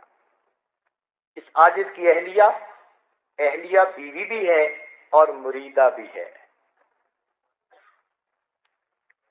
جب وہ دیکھتی ہیں کہ محلے کی وہ لڑکیاں جن کے ساتھ یہ عاجز پرائمری میں پڑھتا تھا یا جن کے ساتھ بچپن میں گلیوں میں کھیلتا تھا وہ آتی ہیں اور بیت ہوتی ہیں، تو اس عاجز کی اہلیہ بڑی حیران ہوتی ہیں، کہتی ہیں کہ بچپن کی لڑکیاں تو آدمی کی حقیقت کو جانتی ہیں کہ اس وقت بندہ چھوٹا ہوتا ہے اور طرح کی زندگی ہوتی ہے، مگر اللہ تعالیٰ کی شان کہ جن گھروں میں کھیل کھیل کر یہ عاجز جوان ہوا، آج ان کی بچیاں، ان کی اولادیں سب کی سب الحمدللہ اس عاجز سے بیت ہیں۔ اللہ رب العزت نے ایسی پاکیزہ جوانی عطا فرمائی کہ اپنے محلے کی گلی کی بہو بیٹیاں بچیاں دادیاں نانیاں سب کی سب اس عاجز سے بیت کا تعلق رکھتی ہے، الحمدللہ رب العالمین۔ تو اس عاجز کے اختلاف فیلو تھے، وہ بھی اس عاجز سے بیت، اور ان کے والد صاحب بھی اس عاجز سے بیت، حالانکہ ان کے والد تو میرے والد کی عمر کے تھے، مگر اللہ تعالیٰ نے محبت دل میں ان کے ڈال دی، لہذا انہوں نے اس عاجز سے بیعت کر لی۔ اب وہ جو میرے دوست ہیں انہوں نے یہ واقعہ مسجد کے اندر باوضو ہو کر سارے نمازیوں کو سنایا۔ یہ واقعہ ہم نے بھی سنا تو ہم نے ان کو بلا کر خود بھی یہ واقعہ براہ راست سنا۔ وہ کہنے لگے کہ میرے والد صاحب بیمار تھے، توجہ سے بات سنیے گا، میرے والد صاحب بیمار تھے حتیٰ کہ ان کے آخری لمحات شروع ہو گئے۔ ہم 4-5 بھائی 2-3 بہنیں سب ان کی چارپائی کے ارد گرد بیٹھ کر دعائیں کرنے لگے، رونے لگے، کوئی قرآن پڑھ رہا ہے، کوئی یاسین شریف پڑھ رہا ہے، کوئی کلمہ پڑھ رہا ہے، کوئی رو رہا ہے۔ عجیب کیفیت تھی، اور والد صاحب آخری سانس لے رہے تھے۔ کہنے لگے کہ میں والد صاحب کے چہرے کے بالکل قریب ہو کر بیٹھ گیا اور میں نے اونچی آواز سے کلمہ پڑھنا شروع کر دیا۔ اتنے میں میری ایک بہن نے اشارہ کیا کہ ابو کے پاؤں تو بالکل ٹھنڈے بے جان ہو چکے۔ تھوڑی دیر بعد اس نے اشارہ کیا کہ دیکھو ابو کے گھٹنے بھی ڈھلک گئے، ٹانگیں ڈھلک گئیں۔ ہمیں ایسا لگ رہا تھا کہ جیسے ان کی روح گویا پاؤں کی طرف سے سمٹ کر گھٹنے تک آ گئی۔ سانس اکھڑا نہیں تھا، تیز ہو گیا تھا اور لگتا تھا کہ بس چند منٹ کی بات ہے۔ کہنے لگے کہ ایسے میں نے والد صاحب کے چہرے کو متواتر دیکھ رہا تھا، والد صاحب کے ہونٹ بند، میں کلمہ پڑھ رہا ہوں اور والد صاحب نے ایک مرتبہ بھی ہونٹ نہیں ہلائے کہ میں سوچتا کہ والد صاحب نے بھی کلمہ پڑھا۔ میرے دل میں یہ بات آئی، اے اللہ کیا میرے والد صاحب کلمہ پڑھے بغیر دنیا سے جائیں گے؟ اس خیال کے آتے ہی میں اتنا رویا کہ کوئی حد نہیں. کہنے لگے اللہ نے میری مدد کی. میرے دل میں ایک خیال آ گیا. میں نے اپنے دل کے اندر دعا کی, اے اللہ میرے والد صاحب کی بیعت کے تعلق فلاں سے ہے, اس عاجز کے بارے میں سوچا, اور ان کا بیعت کا تعلق فلاں سے ہے, اور یہ سلسلہ اوپر چلتے چلتے صدیق اکبر اللہ عنہ تک پہنچتا ہے. اے اللہ اگر ان مشائخ کا تیرے ہاں کوئی مقام ہے, ان کی برکت سے ان کے ایمان کی حفاظت فرما دے. کہنے لگے میں نے اپنے دل میں یہ دعا مانگی, کلمح البصر, پلک چھپکنے کی دیر تھی, میرے والد صاحب نے ہونٹ کھولے, 5 مرتبہ کلمہ پڑھا, 5ویں مرتبہ روح پرواز کر گئی. یہ چھوٹی سی بات نہیں, اللہ رب العزت ایمان پہ موت عطا فرما دیتے ہیں, اس نسبت کی حفاظت ہو جاتی ہے.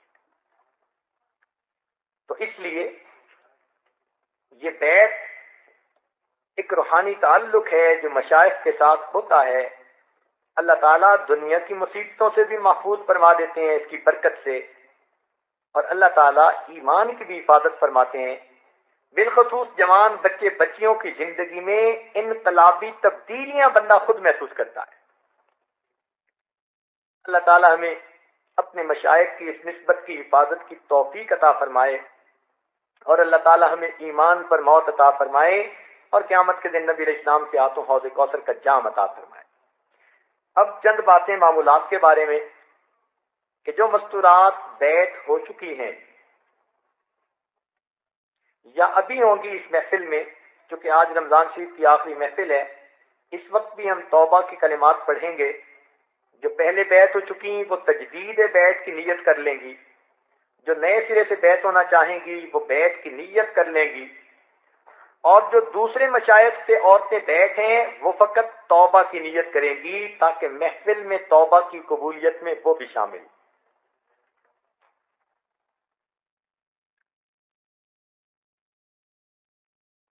تو پہلے بیعت کے کلمات پڑھا دیے جاتے ہیں تاکہ پھر بعد میں کچھ معمولات کی تفصیل بھی عرض کی جا سکے. آج رمضان مبارک کے آخری دن کی اس بابرکت محفل کو غنیمت سمجھتے ہوئے زندگی کے پچھلے تمام گناہوں سے سچی پکی توبہ کر لیجئے. دل میں نیت اور ارادہ کر لیجئے کہ اللہ آئندہ نیکوکاری پرہیزگاری کی زندگی نصیب فرما. جیسی نیت ہوتی ہے ویسی مراد ہوتی ہے. تو نیت کیجئے کہ اللہ مجھے آئندہ سچی اور سچی زندگی گزارنے کی توفیق نصیب فرما. جو مرد بھی سلسلے میں بیعت ہونا چاہتے ہیں وہ بھی پیچھے پیچھے یہ کلمات پڑھ سکتے ہیں, عورتیں بھی پڑھیں. بسم اللہ الرحمن, یہ کلمات پیچھے پیچھے پڑھتی جائیے. بسم اللہ الرحمن الرحیم, لا الہ الا اللہ محمد الرسول اللہ, آمنت باللہ وملائکتہ وکتبہ ورسلہ والیوم الآخر والقدر خیرہ وشرہ من اللہ تعالی والبعث بعد الموت, آمنت باللہ کما ہوا باسمائہ وصفاتہ وقبلت جمیع احکامہ اقرار باللسان وتصدیق بالقلب, اشہد ان لا الہ الا اللہ واشہد ان محمدا عبدہ ورسولہ, استغفر اللہ ربی من کل ذنب واتوب الیہ, استغفر اللہ ربی من کل ذنب واتوب الیہ, وصلی اللہ تعالی علی خیر خلقہ سیدنا محمد وعلی آلہ واصحابہ اجمعین برحمتک یا ارحم الراحمین. اب ان کلمات کو پڑھ کے اب توبہ طائب ہو چکی ہیں. چند معمولات ہیں ان کو توجہ سے کیجیے.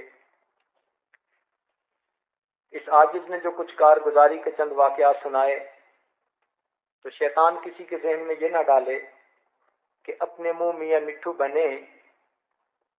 اس عاجز کو یہاں آتے ہوئے کئی سال گزر چکے. الحمدللہ مختلف محفلوں میں مردوں نے عورتوں نے اس عاجز سے کبھی ایسی باتیں نہیں سنی ہوں گی. عادت ہی نہیں ہے ایسی باتیں کہنے کی. مگر اس دفعہ پہلے دن اعتکاف سے ہی دوستوں نے مجبور کرنا شروع کر دیا کہ بیت کے بارے میں کچھ تفصیل بتائیں، اس کے فوائد بتائیں. اور پہلے دن سے لے کے آج 10واں دن ہے، اس عاجز نے خاموشی اختیار کی. آج دل میں یہ بات آئی کہ اگر کسی کو اس بات کے کھلنے سے فائدہ ہو جائے تو یہ عاجز کیوں رکاوٹ بنے. اس وجہ سے یہ چند باتیں آپ کی خدمت میں پیش کر دیں. اس میں عاجز کا کوئی کمال نہیں، یہ میرے شیخ کا کمال ہے. ان کی نسبت سچی پکی تھی. اس عاجز کی حیثیت تو ڈاکیے کی طرح ہے. تحفہ بھیجنے والا تحفہ بھیجتا ہے، ڈاکیے کا کام تو تحفہ پہنچا دینا ہوتا ہے. تو ہمارے مشائخ کی محنت ہے، ہمارے مشائخ کی اللہ کے ہاں قبولیت ہے. اس عاجز کو آپ ایک ڈاکیے کی طرح سمجھیں کہ یہ ان کی اس نعمت کو آپ تک پہنچانے کے لیے ڈاکیہ بن کے حاضر ہو گیا ہے. ہاں دیکھا یہ گیا ہے کہ دعوت تو ہوتی ہے بڑوں کی، لیکن جب وہ کھا کے دسترخوان سے اٹھ جاتے ہیں تو جو گھر کے خادم نوکر ہوتے ہیں ان کو بھی وہی بریانی کھانے کو ملتی ہے جو بڑوں نے کھائی ہوتی ہے.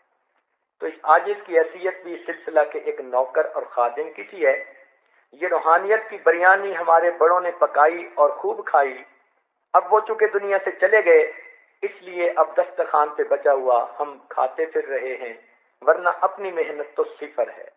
اللہ تعالی ہمارے عیوب پہ پردے ہی ڈالے اور ہمیں قیامت کے دن اپنے مشائخ کے سامنے رسوا ہونے سے محفوظ فرمائے اور ہمیں اس نسبت کی حفاظت کی توفیق عطا فرمائے. تو یہ چند باتیں اس لیے کہیں کہ دوستوں کا اصرار تھا اور مضمون کو کھولنا بھی ضروری تھا، تو اس لیے یہ چند باتیں کہہ دیں، ورنہ اپنا دل ان باتوں کو کرنے کو ہرگز آمادہ نہیں تھا. اللہ جانتا ہے کہ اللہ کے لیے کہی ہے، اللہ تعالیٰ اس کو قبول فرما لے. معمولات کے بارے میں ذرا سن لیجئے. سب سے پہلے مراقبہ. مراقبے کا مطلب کیا ہے کہ تھوڑی دیر ساری دنیا کے خیالات سے کٹ جانا اور اللہ تعالیٰ کی یاد میں ڈوب جانا. تو انسان باوضو ہو، قبلہ رو ہو، تیات کی شکل میں بیٹھے یا آلتی پالتی مار کے بیٹھے، چار زانو بیٹھے. عورتوں کو چاہیے کہ جب نماز سے فارغ ہوں تو اپنے دوپٹے کو ایسے کر لیں کہ جیسے گھونگھٹ ہوتا ہے اور آنکھوں کو بند کر لیں. دوپٹے کو چہرے پہ کرتے ہوئے یوں سمجھیں کہ آج میں اپنے کپڑے پہ چہرے پہ یہ کپڑا ڈال رہی ہوں، ایک وقت آئے گا کہ مجھے کفن پہنا دیا جائے گا. آج میں اپنی مرضی سے آنکھیں بند کر رہی ہوں، ایک وقت آئے گا یہ آنکھیں ہمیشہ کے لیے بند ہو جائیں. ساری دنیا سے اپنے آپ کو آپ علیحدہ کر لیں اور یہ سوچیں کہ نہ زمین، نہ آسمان، نہ انسان، نہ حیوان، نہ شیطان، کچھ بھی نہیں ہے، فقط اللہ رب العزت کی ذات ہے. اور اس کی طرف سے ایک نور آ رہا ہے جو میرے دل میں سما رہا ہے، اور میرا دل کی ظلمت سیاہی دور ہو رہی ہے اور میرا دل اللہ اللہ پڑھ رہا ہے اور میں اسے سن رہی ہوں. یعنی آپ نے زبان سے اللہ نہیں پڑھنا، زبان تالو سے لگی ہوئی ہو، منہ بند ہو، جسم کو حرکت بھی نہیں دینی، ہلنا بھی نہیں، سانس سے بھی کچھ نہیں کرنا. جیسے آپ کے پاس ٹیپ ہو اور اس پہ قاری سدیس صاحب کی تلاوت ہو رہی ہو تو آپ غور سے بیٹھ کے سنتی ہیں. نہ سانس کو کچھ ہوتا ہے، نہ جسم کو کچھ حرکت ہوتی ہے، ذرا توجہ دے رہی ہوتی ہیں. تو آپ نے اپنی توجہ دل کے اللہ اللہ سننے پر لگانی ہے، کرنے پر نہیں لگانی. جب آپ محسوس کریں گی نا کہ آپ سانس بند کر لیتی ہیں، اس کا مطلب ہے آپ اللہ اللہ سن نہیں رہی، کر رہی ہیں. جب آپ کا جسم حرکت کرنے لگ جائے تو اس کا مطلب آپ اللہ اللہ سن نہیں رہی، اللہ اللہ کرنے میں لگ گئی ہیں. تو کرنا نہیں ہے. یہ ایک نقطہ سمجھ لیجئے کہ جیسے ٹیپ سنتی ہیں غور سے بیٹھ کے، نعت سنتی ہیں غور سے بیٹھ کے، یا جیسے اب آپ بیان سن رہی ہیں غور سے بیٹھ کے، نہ جسم ہل رہا ہے، نہ سانس کو کچھ ہو رہا ہے، نہ کوئی تنگی فیل ہو رہی ہے.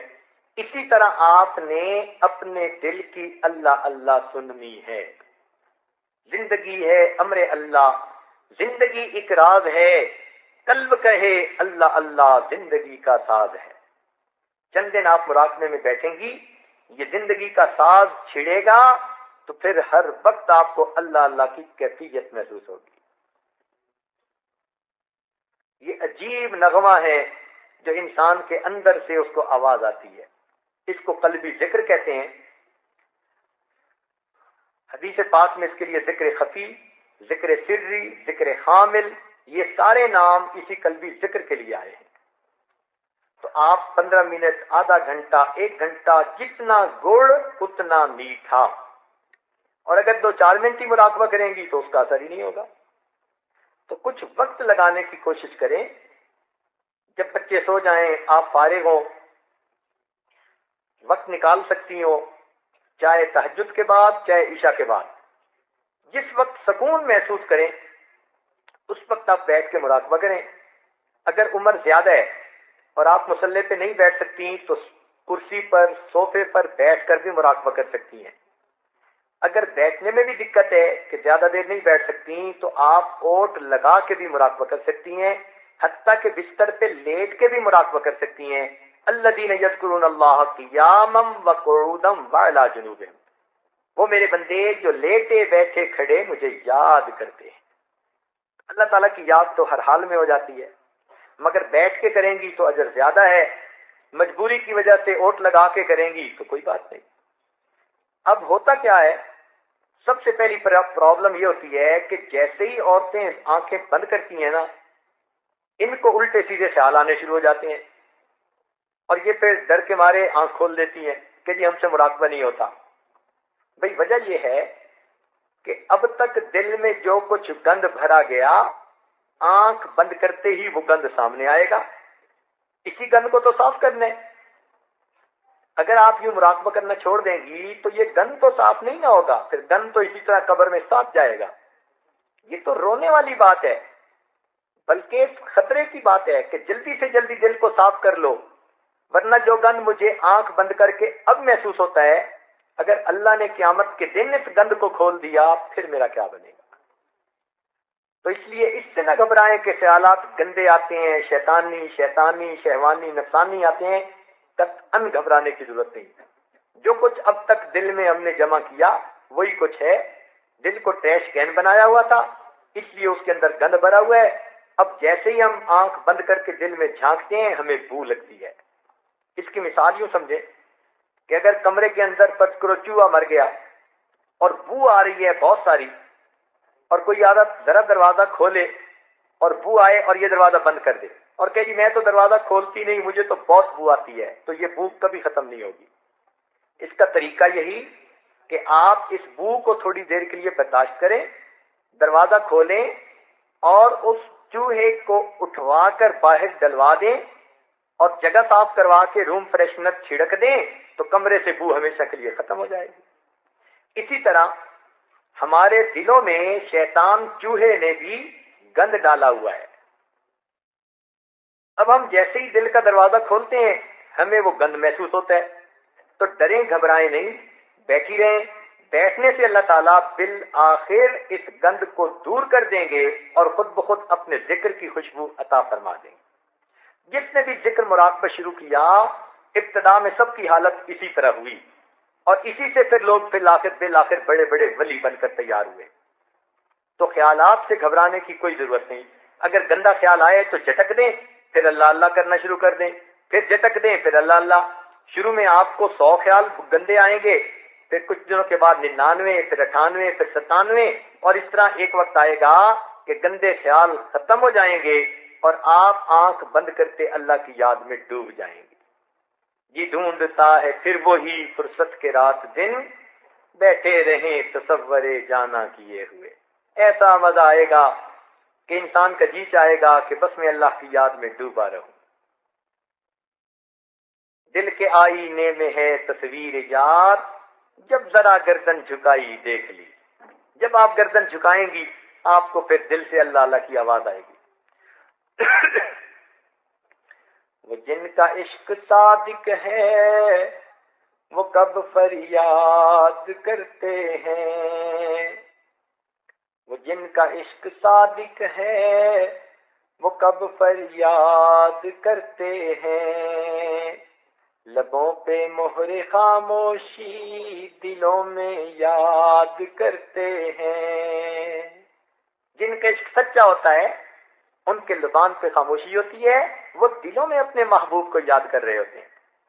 تو یہ مراقبہ اسی کی عملی تصویر ہے۔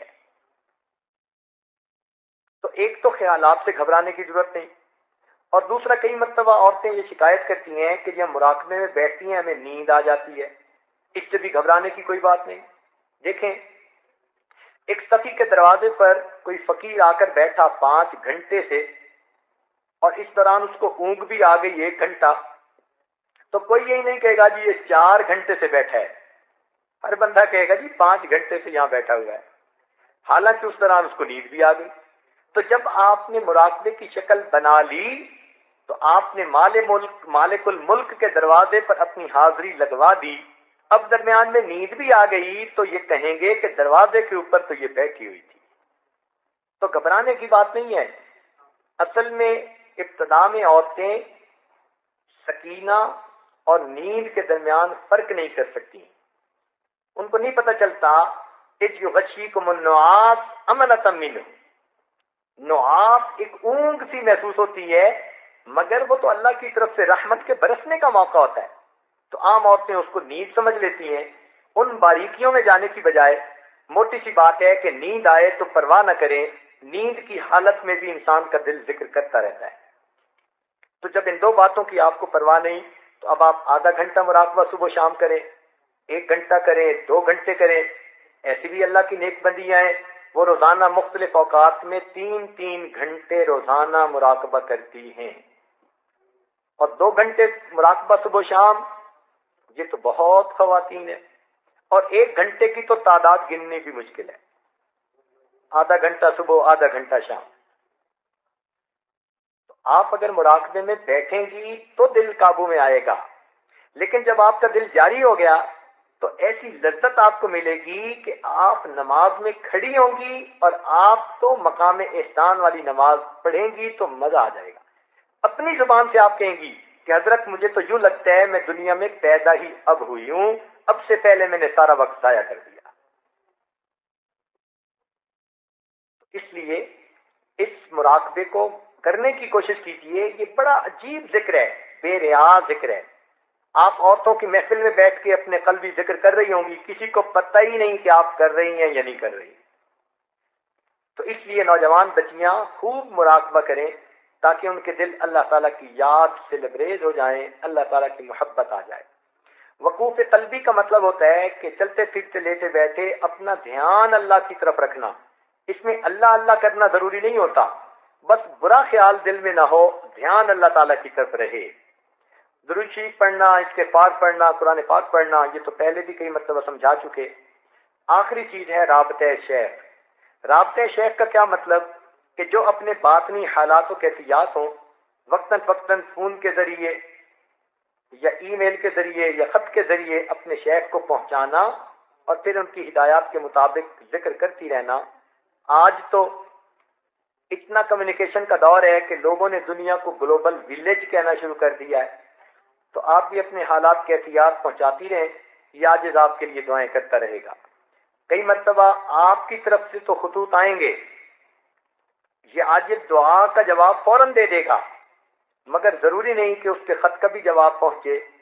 ہاں جہاں بہت ضروری ہوتا ہے یہ عاجز وقت نکال کے اور کاموں کو روک کے خط کا جواب بھی دے دیتا ہے، لیکن وہ واقعی بہت اہم ہوتا ہے۔